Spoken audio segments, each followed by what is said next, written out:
2, 3. Assalamualaikum warahmatullahi wabarakatuh. Kami dari Universitas Negeri Padang, program studi pendidikan olahraga. Kali ini kami akan menyelesaikan tugas mata kuliah pembelajaran akuatik dengan saya sendiri, Rizky Ramadhani, dengan NIM 22086110. Saya Arwel Tri Silamawan dengan NIM 22086326. Dengan saya sendiri, Faizal Fibrianto dengan NIM 22086197. Dengan saya Asim Rahman dengan NIM 21086196. Baik, kali ini kita berada di kolam renang Waterpark Talu Ambon, tepatnya di Kabupaten Pasaman. Kita sudah dihadiri oleh narasumber kita, yaitu Bapak Nanda. Pada Pak Nanda, persilakan.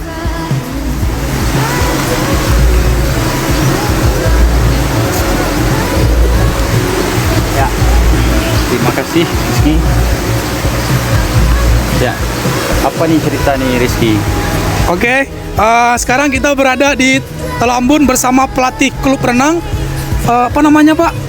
Ambon Waterpark Swimming Club. Waterpark. Oke, sebelumnya kita minta perkenalan dulu kepada narasumber kita.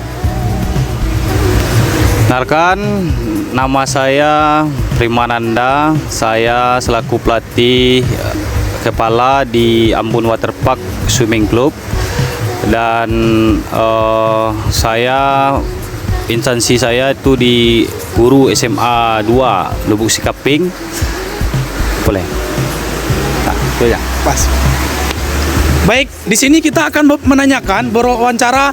mewawancarai Bapak Primananda dengan beberapa pertanyaan. Nah, sekarang kita menanyakan terlebih dahulu, gimana sih Pak sejarah Bapak ini, sejarah klub yang Bapak latih? Ya, makasih Ki. Pertama saya kuliah dulu di Medan itu tahun 2010. Ya, 2010 kebetulan mengambil spesialisasi renang. Jadi tamat S2 di Unimed juga. Unimed, Pak, ya. Tahun 2019. Nah, terus balik pulang kampung, alhamdulillah terima jadi PNS di SMA Negeri 2 Lubuk Sikaping tahun 2019 itu. Jadi 2021 saya mulai berkiprah di Pasaman ini. Jadi seiring berjalannya waktu, mengingat dan menimbang apa yang harus saya perbuat untuk Pasaman ini. Itu pertama dasarnya. Jadi saya berpikir, karena saya sudah spesialisasi renang, saya sudah mengambil lisensi D kemarin itu waktu kuliah. Jadi saya berkesimpulan ambil aja keputusan lagi dah, buka aja privat renang. Pertama ya saya latih aja dulu satu-satu orang kan gitu. Jadi cari-cari pelanggan atau siapa yang berminat kan gitu. Pertama di Pontoh itu di atas. Jadi kalau ya kolamnya panjangnya 10 meter. Ya, situ aja dulu pertama kan sebelum kolam ini ada kan.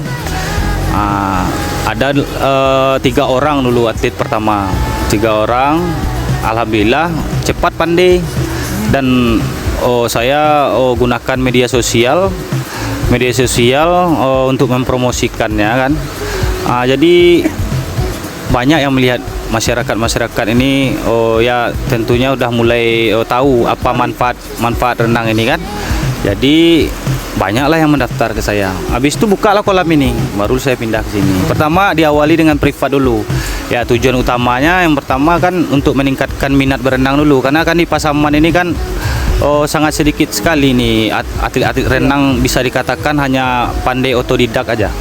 Otodidak aja dalam berenang. Ya, tahulah gaya sungai ya Pak Rizky kan. Jadi ya hanya modal pandai otodidak.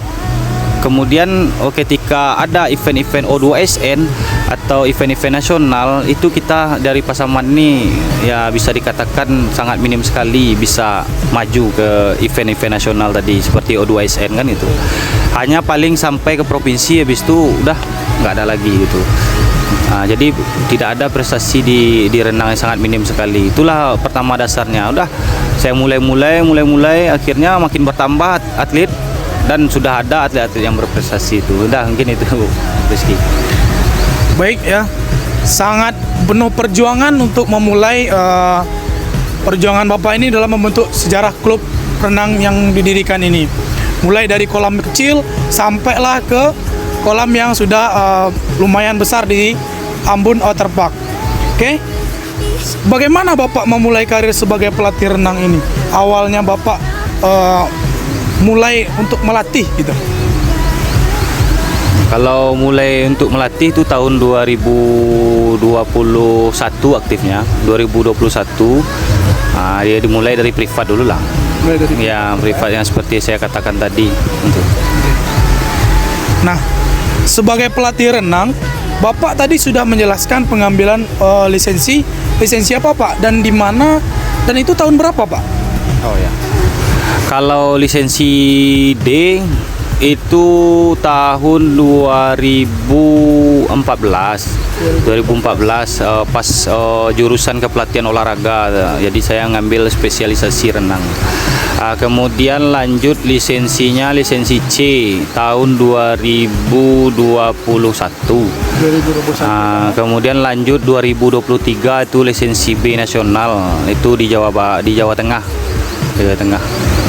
Dah sampai sekarang itu aja, sampai situ dulu. Baik teman-teman, artinya Bapak Nanda ini sudah memiliki lisensi D, B, dan B nasional. Oke, selanjutnya akan kita persilakan kepada Saudara Arwel untuk menanyakan pada Bapak Nanda. Baik, terima kasih kepada Saudara Rizky yang sudah mempertanyakan bintang tamu kita atau pelatih dari narasumber kita, yaitu Bapak Nanda. Pak, saya juga mau bertanya ya Pak. Perkenalkan, sebelumnya saya Arwel Tri Islamawan. Saya sama dari Rizky juga dan Faizal dan kawan-kawan dari Departemen Pendidikan Olahraga Fakultas Ilmu Keolahragaan Universitas Negeri Padang. Nah, yang saya ingin tanyakan Pak, kan Bapak sudah menjadi pelatih nih Pak di salah satu klub di Kabupaten Pasaman Pak. Bapak sebagai seorang pelatih pasti mempunyai visi dan misi Bapak. Nah, Bapak boleh beritahukan atau jelaskan visi misi Bapak Pak sebagai seorang pelatih renang di salah satu klub di Kabupaten Pasaman ini Pak. Silakan Pak. Makasih. Kalau yang menjadi visinya yang pertama kali secara umumnya, yang pertama meningkatkan dulu semangat berenang tuh untuk masyarakat Kabupaten Pasaman. Kemudian selain itu tentunya kita ujungnya pasti ke arah prestasi di tingkat kabupaten, provinsi maupun nasional. Itu visi kita. Kalau misi ya pertama ya kita bentuk dulu dari awal dasarnya mulai dari teknik berenang ya, kemudian minat berenang, kemudian prestasi dalam renang kan itu. Kita titi dari awal sampai nanti ya prosesnya kita nggak tahu ke depan, mudah-mudahan bisa berprestasi sampai tingkat nasional. Nah itu yang penting, kita berproses dulu, intinya berproses dulu. Mudah-mudahan ya tentu target kita ke nasional kan itu. Tapi kalau untuk sekarang ya tentunya prosesnya dulu kita lakukan. Tujuan kita tentunya sampai ke nasional. Ya, jadi teman-teman, itu visi dan misi dari Pak Nanda sebagai salah satu pelatih klub di Kabupaten Pasaman. Tentunya memulai karir itu harus mempunyai suatu tujuan ya Pak. Nah, untuk mencapai suatu tujuan itu harus mempunyai strategi ataupun step by step untuk mencapai suatu tujuan tersebut. Nah, selanjutnya Pak, ada yang ingin saya tanyakan, bagaimana sih Bapak memotivasi seorang atlet Bapak untuk terus berprestasi baik di kancah kabupaten ataupun kancah nasional nantinya Pak? Mungkin boleh dijelaskan Pak? Ya, kalau untuk memotivasi simpel aja untuk anak ini.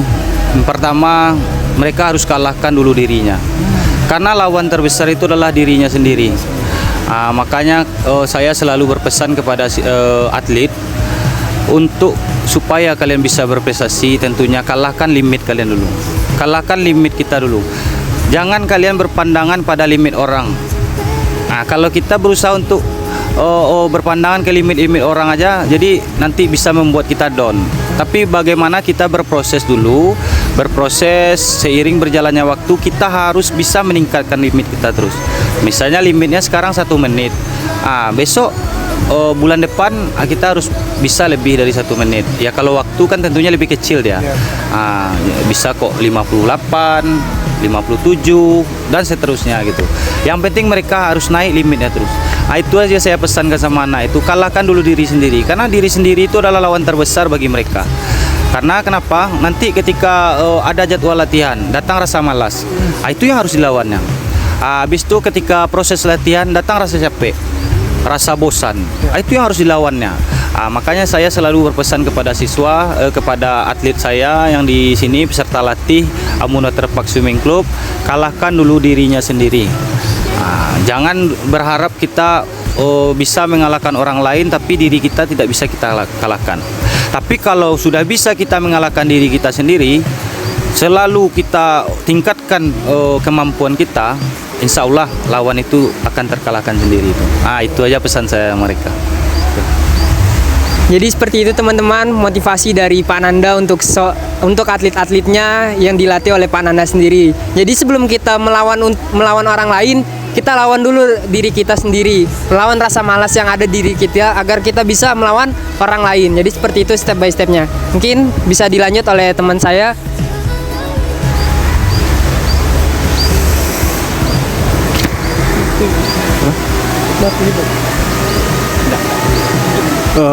Baik, terima kasih kepada saudara teman seberjunjung. Baik, saya akan izin bertanya kepada Pak Nanda, bagaimana Bapak merancang program latihan untuk atlet dengan berbagai tingkat kemampuan? Kalau saya untuk merancang program latihan tentunya berpanduan kepada program latihan. Jadi pertama saya buat dulu program latihan tahunannya. Jadi untuk tahun ini program latihan kita berapa, jaraknya, intensitasnya sampai berapa. Jadi berpanduan kepada situ dulu. Selanjutnya baru turunannya nanti kepada program siklus makronya, siklus makro, kemudian mikro, kemudian masuk ke program hariannya, program mingguannya. Itu semuanya sudah kita buat dari awal sebelum kita melatih. Kemudian kita ikuti program tadi itu seiring berjalannya proses. Itulah panduan saya.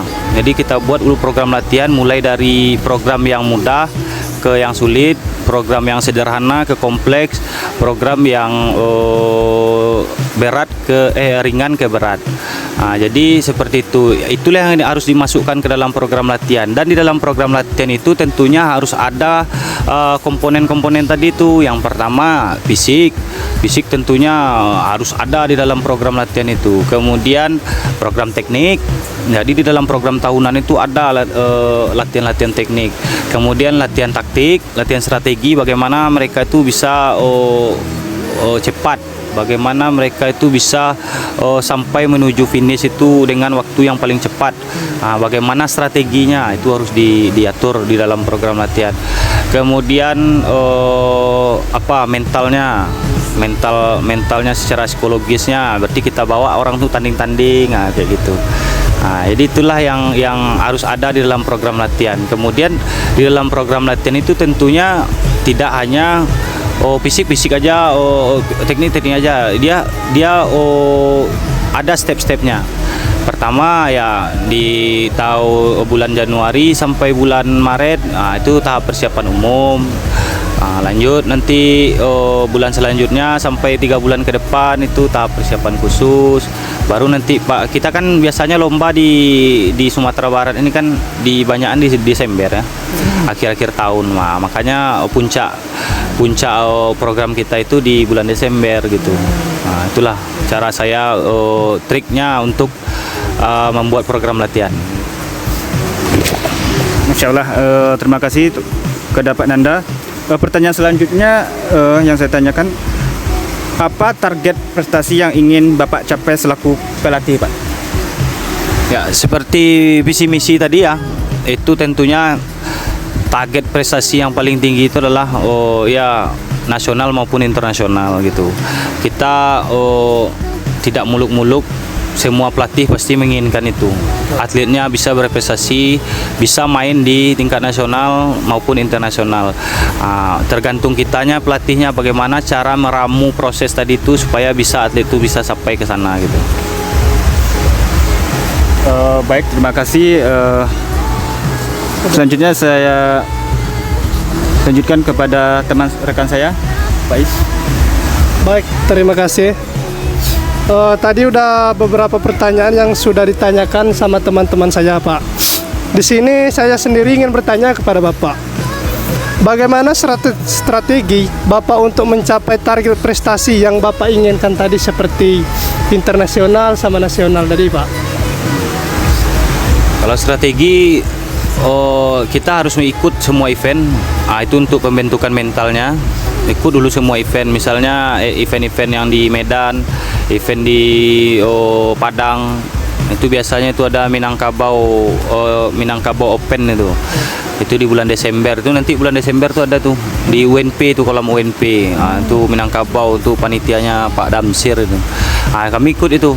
Insya Allah kami ikut, bawa mungkin sekitar 20 atlet nanti di sana. Ya, itulah pembinaan mental itu dengan cara ya mengikuti event-event gitu kan. Mengikuti event, kemudian strateginya ya seperti tadi, menjalani program latihan yang tadi kan. Mulai dari fisiknya, ya fisik itu kan fundamental itu kan. Fundamental yang paling bawah itu terus ada itu pada semua atlet kan. Kemudian teknik ya, kemudian strateginya bagaimana, kemudian itulah baru mental ya kan. Itu strateginya. Ya, berarti kita harus meningkatkan dulu jam terbangnya seperti itu, Pak. Ya. Pengalaman lombanya. Ya. Selanjutnya ada satu lagi pertanyaan yang saya mau tanyakan kepada Bapak nih, Pak. Kan udah lama klub ini berdiri kan, udah cukup lama tuh. Jadi prestasi terbaik yang pernah Bapak capai sebagai pelatih itu prestasi apa, Pak? Sebagai pelatih atau atletnya yang udah dilatih? Atlet yang sudah dilatih. Atlet yang sudah dilatih ya. Ya, kalau atlet yang sudah dilatih, alhamdulillah waktu kejuaraan Bayangkara Championship di Bukit Tinggi itu anak kita ada satu orang dapat medali perak. Kemudian waktu kejuaraan di Padang Sedempuan itu panitianya Short Star Swimming Club, itu kita dapat 4 medali. Itu gaya kupu-kupu medali emas, kemudian gaya bebas medali perak, kemudian ada gaya kupu-kupu perunggu. Jadi kita bawa kemarin 5 atlet dapat 4 medali. Kemudian di Medan di Kolam Bahagia itu panitianya Sailfish Swimming Club. Itu kita dapat bawa 6 medali. Iya, 6 medali, 1 medali emas, 2 medali perak, 2 medali perunggu gitu. Yang 1 medali emas itu kayak kupu-kupu. Itu kategori umur 12 sampai 13 tahun. Itulah prestasi yang mungkin terbaik lah. Kalau di Pasaman ini alhamdulillah udah banyak gitu. Cuman kalau untuk dari tingkat melawan di luar Pasaman, Sumbar khususnya, kemudian Sumut, itu masih segitulah prestasinya. Ya mudah-mudahan lah berproses dengan 2 tahun setengah nih, hampir mau 3 tahun ini kita. Hampir mau 3 tahun, alhamdulillah sudah, itulah prestasi yang bisa kita capai dulu untuk atlet kita gitu. Baik, itulah teman-teman tadi yang prestasi yang telah dicapai oleh atlet-atlet dari klub Bapak ini, dari perunggu sampai ke emas tadi. Baik, selanjutnya saya kembalikan lagi kepada Rizky. Baik, pemirsa, kawan-kawan semua, artinya AWP ini apa tadi panjangnya, Pak? Ambon Waterpark Swimming. Oke. Nah, yang sudah dikomandoi oleh Bapak Nanda sendiri sudah memiliki berbagai prestasi, baik di tingkat kabupaten ataupun provinsi. Itu pun di tingkat provinsi bukan hanya Sumatera Barat, tapi sudah merambah ke Sumatera Utara juga. Artinya teman-teman, AWP ini sudah diyakini masyarakat dan sudah menciptakan atlet-atlet hebat yang membawa medali baik perak, perunggu sampai emas untuk klub renang ini. Artinya kita sudah berada dengan narasumber kita. Kita ucapkan terima kasih atas beberapa tanya jawab yang sudah kita lakukan pada hari ini. AWP Swimming apa? AWP Swimming Club. AWP Swimming Club. Jaya. Oke.